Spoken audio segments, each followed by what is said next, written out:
Live from Radio Row in San Francisco, ahead of Super Bowl 60, hanging out with you on Westwood One Sports and the Westwood One Sports app. Hall of Famer Kurt Warner, our teammate here at Westwood One Sports, and also on the NFL Network, now joins us here on Radio Row. What's up, Kurt? How are you? What's going on? I'm doing great. Just getting into the swing of things here, but excited about the week. We can't wait for the game broadcast. You and Kevin Harlan on Westwood One Sports this Sunday, and also on Sunday, you have an 8.5-hour special edition of NFL Game Day morning leading into the Super Bowl coverage. It's a busy weekend. It is a busy weekend, and it's crazy that we go for 8.5 hours. But, I mean, that's what the Super Bowl's become, right? When people wake up in the morning, they want to talk Super Bowl. They want to hear about the Super Bowl. They want to get ready for the Super Bowl while they're getting all their food prepared. So it's crazy when you say that, 8.5 hours and then the game. But you know, people tune in and they love it, and you guys see it. The spectacle is what it is. It's been great so far. Let's talk about these quarterbacks. You've got Sam Darnold. He's been on a bunch of teams. He's completely revitalized his career. Spent time with the 49ers, the Vikings, and now the Seahawks. Tell us about what you've seen from Sam Darnold from where he was to where he is right now. I mean, it's such an interesting thing because I think the normal thing for everybody to do is just go, oh, well, he was drafted by the Jets, and the Jets were terrible, and now he's really good. I think when you watch Sam play early in his career that he had room to grow. He had to get better. He didn't play very well in those early stages, and he's embraced that part of it, whether that was, going to Carolina, whether that was being a backup in San Francisco, but he embraced the journey and how he could get better and learning from the different people that he's been around. And then, he goes to Minnesota, has a great year, and then finds, I think, a perfect fit in Seattle for what they want to do or what they've done this year. Fits perfectly with what his skill set is. So it's been fun to watch, and I love that storyline of this Super Bowl. You've got the golden boy in Drake Maye in his second year, an MVP-type season. He's in the Super Bowl like, oh, my gosh, this is how it's supposed to be. And then you have Sam Darnold that, number 3 overall pick too, and you thought he was out of the league, and now he finds his way back with a different kind of journey. And so you've got two guys that have two completely different journeys but find themselves at the precipice of the mountaintop with a chance to win a championship. And I think it speaks to our league is that there's not just one way to do it. Maybe have a little bit of patience, and it may take some guys a little bit longer to come into their own and become the player that they can be. Kurt Warner joining Bleck Abdalla here on Westwood One Sports. What was something when you were a young player that clicked in your head that you were able to say, okay, this is how this should be done? Because I feel like that's what's taken place with Sam in the last couple of seasons is that something has clicked. And I know we could talk about that Jets situation like you were just mentioning, but was there something that you saw early on that you were like, okay, if I start doing it this way, maybe I can have success? I mean, the hard thing for me is like, I felt like I was that guy once I got back into the NFL. But I just hadn't played a lot of football. I think that's another thing is that, you need to experience different things. You need to see different things. You need to understand how to handle different situations. And I was never the 3rd overall pick. I was never the guy that was asked to save a franchise. And so I'm sure part of, what Sam went through is feeling that pressure of having to turn around and save an organization. And so when you go out and play, I can only imagine how different it must be. Like, I got to make every throw. I got to win every game, even though we might not be very good. Man, and so early on you would watch and you'd be like, okay, that was a great throw. That was an awful throw. Like, what are you doing? And I just wonder how much of that was simply just the pressure of being in New York and being the number 3 overall pick and trying to prove to everybody it was the right decision. And so you press the issue and play outside of yourself. And for me, I just needed more time and experience and needed to face a lot of different situations. So when I got there, I understood some of those pieces. What do you think of Sam's background where, because I know you talk a lot with younger quarterbacks, prep for the draft and all of that. I believe Sam Darnold played multiple sports, and he wasn't one of those quarterback camp guys coming up.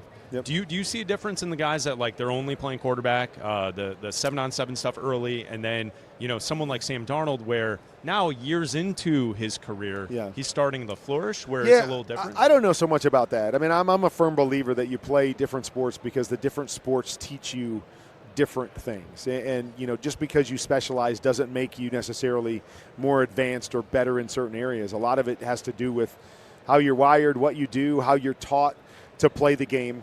But again, I think experience is always the best tool.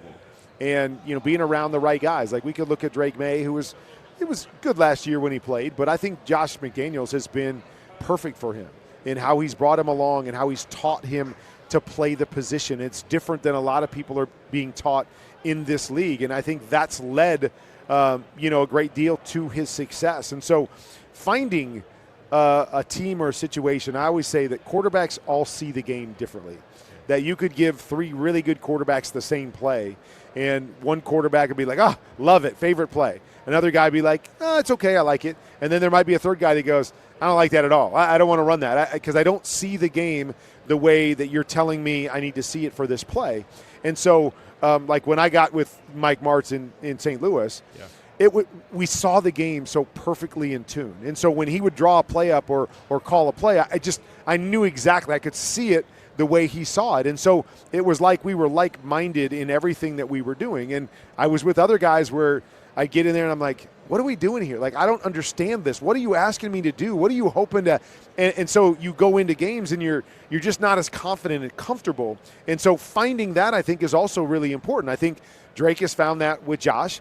I believe Sam found that maybe a little bit last year with Kevin O'Connell, but found it really this year as they've really played in his wheelhouse with Clint Kubiak. And so I think that's a big part of it, too, that we don't think about enough because everybody on the outside just thinks, okay, you're a quarterback, you're playing in this, figure it out. Like, make it work. But it's not always as comfortable. Every system you go into isn't just like, oh, this is just like the last system. Now I just wearing a different uniform and I just need to play in it. People design and do things differently, and thinking the game, I think, is really a big part of it. As far as Drake Maye goes, he takes a lot of sacks. They're still in the Super Bowl, but do you think that's something he can grow out of? Is it something that's going to affect him later on? How can you coach that out of a young quarterback? The hardest thing, I think, to coach, and I was a guy that wasn't very athletic, and so I was going to play in the pocket, and that was my game. For these guys now that are so athletic and have the ability to extend plays, whether that be extending it in the pocket or extending it outside the pocket, I think it's got to be a really tough line to go, okay, when's it time to throw this one away when the last one I bought time and threw a 30-yard touchdown pass? Like, how do I figure out that balance? And again, I don't know the answer to that because I've never been that guy, but I think that's where some of these guys fall is they're so used to making plays that they want to make every play. And then when they don't make one or it's a fumble, we're like, throw the ball away. Like, what are you doing? And it's like, well, didn't you see me in the last game? I did that 6 times, and it led to us, winning a game. And so that's where it's really hard, is that I just don't know how you do that and how when this play is over and this play I'm going to escape. And so whether you coach it out of them, whether they get better at realizing that, whether they're just smarter and go, I'm just not going to try to make every play. I'm okay throwing the ball away here, and moving on. I talked to Sam earlier in the week. He did an interview for Game Day Morning, and I asked him, having a great defense, does it make you more aggressive or more conservative? And he looked back at me and goes, a little bit of both. That there's some times where I feel like I can do a little bit more. If there's something there, I can push the ball down the field, or I can buy a little bit of time, and if I get sacked, my defense will bail me out. And then there's other times where I'm like, I don't have to make this play. I can just take the sack. I can just throw it away. I can give up a little bit earlier because I know I've got a great defense. So I just think all of that goes into playing this position and trying to balance and manage and understand in this, because every play is different, right? I want to say, well, I made the play the last time, so I'm going to make it this time. Doesn't always work that way. And so, I think it's just much harder for these guys that are so good at prolonging the play to tell them, you got to know when to give up. Because there's no there's no coach that can say, well, here's why you should have given up on that one. Well, I can only tell you because you fumbled it, right? There was nothing that showed itself to say, oh, you got to know this happened, so give up on a play. It's just really hard. Kurt Warner, Hall of Famer, Super Bowl champion, our teammate here at Westwood One. One last question for you before we let you go. Is there an angle to this game that you think there's something in this game that people are not talking about that will be a big difference on Sunday when you're calling the game here on Westwood One Sports? You say not talking about. I mean, you talk about every little aspect. Yeah. But I think, again, I look at the quarterback position, and I look at it and say, okay, which team or which defense forces one of these teams to have to the quarterback to play drop back football, meaning you take the run game out of it, you eliminate the play action, and you say you got nothing else. Yeah. Sam Darnold, can you go win this game with your right arm? Drake Maye, can you win this game with your right arm? If these teams have balance, I believe both teams can win. They both have good running games. They both got some weapons on the outside. But you want to try to force one of these quarterbacks into having to drop back 35, 40 times in the game and win it on their own. And I think if one of these defenses, which two really good defenses, can force that, that will go a long way. And it could go either way. We saw Sam in the championship game carry his team with his right arm. Hasn't done it a lot, but he did it in the championship game. We've seen Drake do it a lot this year. So it could go either way. But that's what I want to do, is I want to force a young quarterback or a guy that's never been here to show me on the biggest stage you can swing for swing, beat our defense, and win this football game. Have a great broadcast on Sunday night. Also have a great pregame on the NFL Network. We'll be listening. You and Kevin Harlan will have the call right here on Westwood One. Thanks, awesome. Kurt. Thanks, guys. Kurt Warner, Hall of Famer, Super Bowl champion, stopping by, talking quarterbacks with Bleck Abdalla.